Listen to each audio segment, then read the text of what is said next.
Today we're looking at 10 players that we're watching on Sunday. We're going to see what's happening with their situation. We're going to see what's going to change for them for fantasy football. Is this matchup going to allow them to ignite? Or is this player going to start getting workload? What's happening with this player? I got questions. We're going to talk about them. But before we dig in, you need to click that subscribe button right now. I'm helping you set your lineups with these videos. I got the must starts, the sneaky starts. Check those out if you're having trouble with your lineups.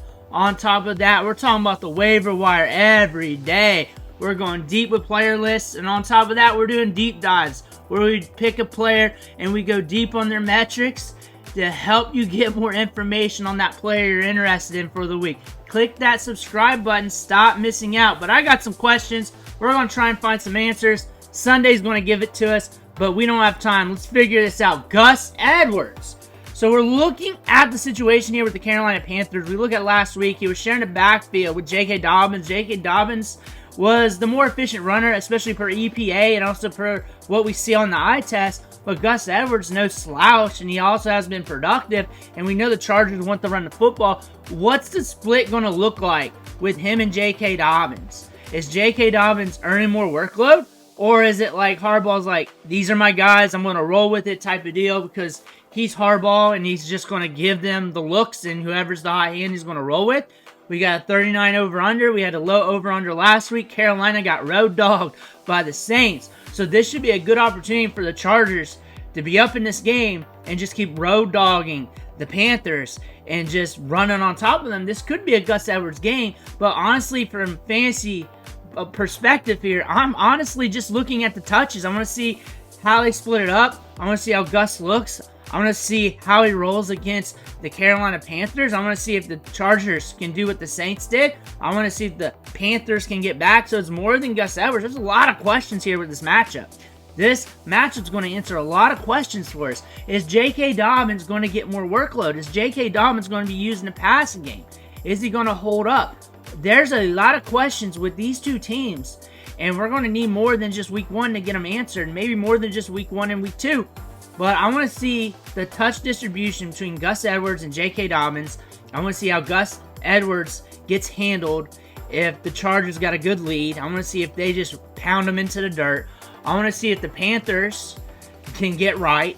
I want to see if the Chargers, what are they going to try and do with the game script? Now we're looking at Marvin Harrison Jr. Last week was horrid, and there's a lot of comments on him. His route running, there's a few routes that didn't look good.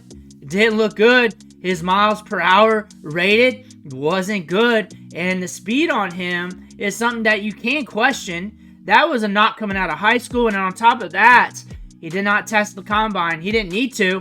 He was locked in. Why would you? Why would you do that? But again, Marvin Harrison Jr. is a player that you're watching. He's a player that you feel scared to start, but he's also running a lot of routes, getting some opportunity in those regards.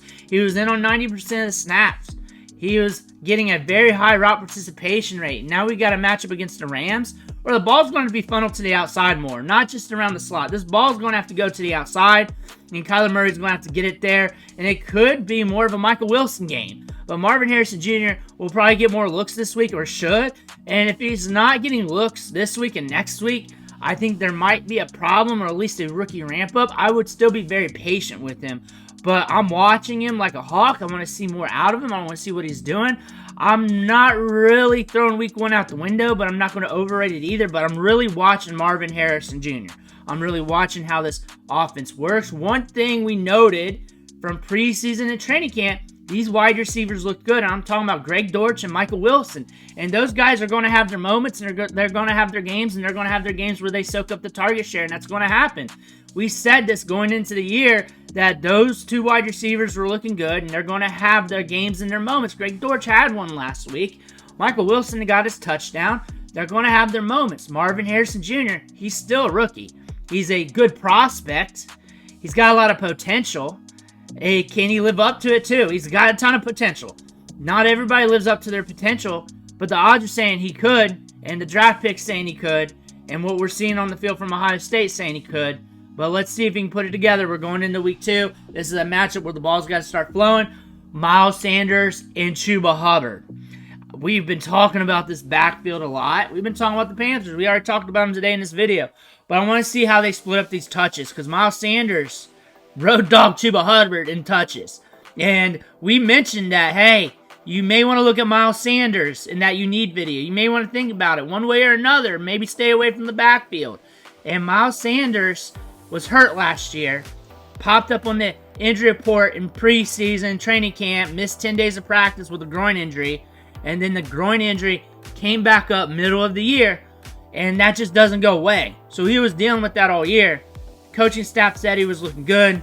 And then he just randomly came up in some of my training camp clips. And I was like, oh, there's Miles Sanders. That guy looking like he's got some pop there. It kind of surprised me with the pop he had. And now I was like, whoa, and speculating like this could lead to touches. And it did. There's just not good touches for fantasy football. And maybe we don't want any of this backfield for fantasy football. And that's probably what we're going to be getting at. But it's something to monitor, maybe deeper leagues. Or if you're really getting decimated, you may want to look at these two running backs. Miles Sanders got some stank on him from last year that nobody wants, so he's free. He's 56 in the rankings. Even though he got some workload last week, it wasn't much, but it's a decent snap share, decent opportunity. He was using the passing game. He's got some stank on him. So if you are in a deep league, you're hurting, and guys like Samaje Perine not available, Jamal Williams not available, Miles Sanders probably is. Malik Willis is a guy I'm watching because everybody was high on him during the draft process and everybody missed hard. One of the biggest misses. I was a Matt Corral guy in that draft. I think anybody who's been following the channel for a long time knows my jokes with that. But Malik Willis, what I like about him for fantasy is the rushing production. I liked him more for fantasy than I did for real football back then due to the rushing production. And the rushing production here against the Packers, where I believe they got some guys out, could lend to him being fantasy relevant. But also, QB 27, your traditional redraft leagues, you're not rostering. But if you're in a predicament and you need some upside and you need to gamble where you know that you're likely going to bust, but you need to shoot for that upside, Malik Willis might be a guy to do that this week because he's going to take off with it. He's going to run with it. He hasn't been in this offense that long, just a few weeks. Just a few weeks. You've probably been following this channel more than he's been in this offense. That being said, Malik Willis is going to be running with it, and that might present some upside.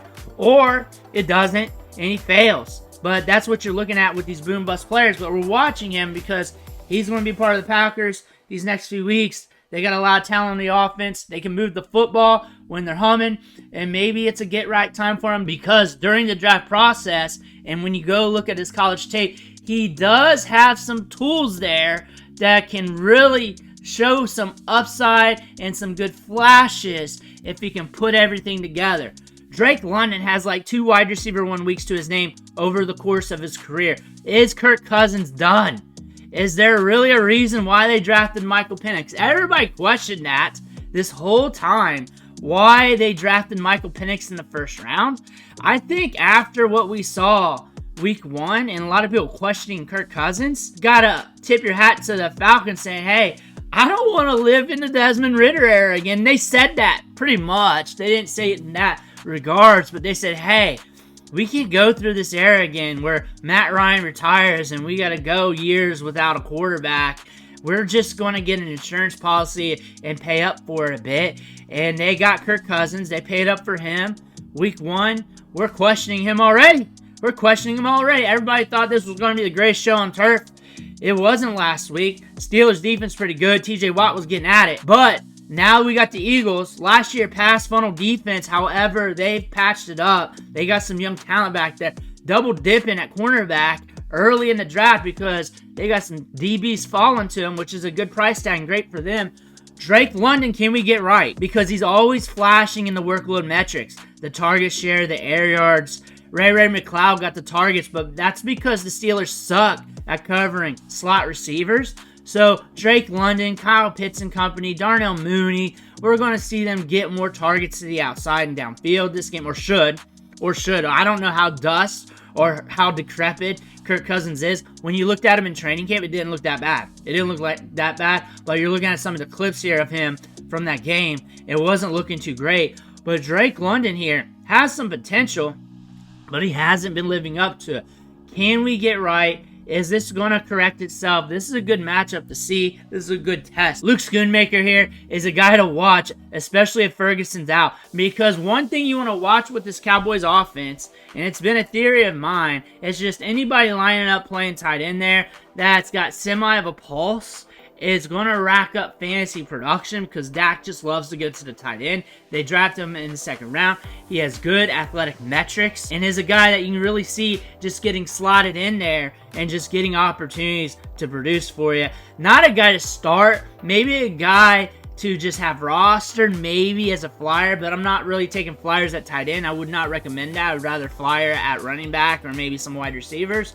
But you're definitely watching the situation. You're watching Ferguson's health. He might play, but if he's out, and even with him potentially being out, he's ranked higher than Luke over there. But Luke's got some upside if he gets the opportunity. Maybe a YOLO play, but I'm watching this. Javonte Williams and Jaleel McLaughlin. Jaleel McLaughlin got the opportunity. He's going to be used more in the pass game. Williams has some pop, though. It's not like he's dead. He's got some pop. He's good between the tackles. I think this coaching staff is just going to mix in these running backs, and it's going to be situational. If the Broncos get behind in this game, McLaughlin's going to be used and used in the passing game, and Bo Nix is going to give him those targets. If the Broncos are up, Javonte Williams is probably going to be pounded between the tackles. And the thing about that, with a rookie quarterback, and nothing against Bo Nix, he's a rookie, he's actually doing pretty fine for a rookie, it's that you're not going to be in that situation too often. And Jaleel McLaughlin's got a quarterback here with Bo Nix that is smart enough to check it down and live to play another down. We also got 36.5 over under with the Steelers here. This is going to be an ugly, low-scoring game, but there's a lot of questions to ask with this. One of them is, what's going on with Javonte Williams? When you're talking with the beat reporters with the Broncos, they're going to tell you that Javonte Williams was the guy, the RB1 going into the season, and it really did look like that going into camp. Audric Estime got some touches last week, not many, but Jaleel McLaughlin, situational-wise, he really just fits this team and how you look at the game scripts going forward. Brock Bowers is ranked on Fantasy Pros right here. I should have called that out. This is Fantasy Pros rankings, not mine or anybody else's other than theirs. But Brock Bowers here, tight end 9 in the rankings. But when you look at what he did at college and then go look at the workload of last week, he was in on 68% of snaps, but ran a lot of routes in the slot, getting a lot of opportunity. And the fact is that he's got some upside. And if you can catch a tight end on the cheap, which you're not going to catch him on too much on the cheap because he scored 11 fantasy points last week, he's a guy to watch. He's a guy to watch and pay attention to because he's already getting a workload from week 1 going forward, and I think it's just going to mount up. I think he's just going to keep getting more looks, more work, and more opportunity, and we're watching that hard. And this is against a Ravens matchup where if the Ravens play good defense and they corral him, this might be a good buying opportunity because from what we saw from week 1, Brock Bowers is getting good workload. He's getting workload from the slot. He's good after the catch from what we saw at Georgia. And if he gets shut down by the Ravens this week, that might present a buying opportunity for him in redraft. I love A.D. Mitchell. and I'm going to be watching him. We had 2 deep targets that did not connect. We're going up against the Packers. We're going to see more deep balls. He's on the field a lot. He played on 64% of the snaps, but he ran a lot of routes, and he had 5 targets. That being said, with that being his first ever NFL game, he's got a lot of upside here. I think I'm going to watch A.D. Mitchell every game, and I think he's going to be a splash play where there's going to be games where he does nothing, and then there's going to be games where he just goes off for 20 points. I think that's going to happen. I would not be surprised if he gives you 2 or 3 games of over 20 fantasy points with a lot of games like what we saw last week. Rashod Bateman. So I went over his targets last night, and it's a very fascinating situation here. Lamar Jackson will throw him those YOLO deep balls really deep, and that equated to a 20-yard average depth of target. And the thing is, though, he's looking good creating separation, and he made a nasty catch too by the boundary downfield, but he's also getting these ugly targets that nobody can bring in because he's getting overshot. He's also getting a low target share, but for him for fantasy football, he's a YOLO play right now, and I want to watch how his targets are this week, next week, going forward, if that continues to happen, and if that target share increases or fluctuates anyways, he's not a pickup, but due to those deep shots going his way, pay attention to him because there could be moments where he brings in a deep shot or two where he goes off. With that theory, that's great for like DraftKings, FanDuel as a cheap wide receiver to throw in, as a gamble to pray for that they bring in one of those deep balls. And on top of that, if this becomes a routine thing, he could be a wide receiver you plug in off the waiver wire as a similar thing that you put in and you hope he brings in 1 or 2 deep balls and splashes for you. But you also know, evidently, he's going to score you like 5 fantasy points, but the upside's there.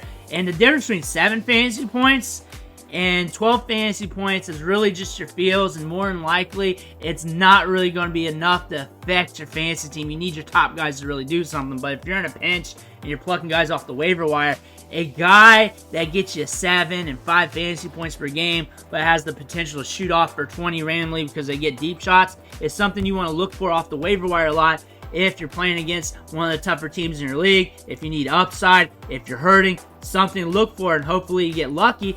But those are the 10 questions I got this week. Let me know what questions you got, who you're looking at in these matchups going forward for week 2. Make sure you hit that subscribe button on the way out. One thing for watching. Catch you on the next video.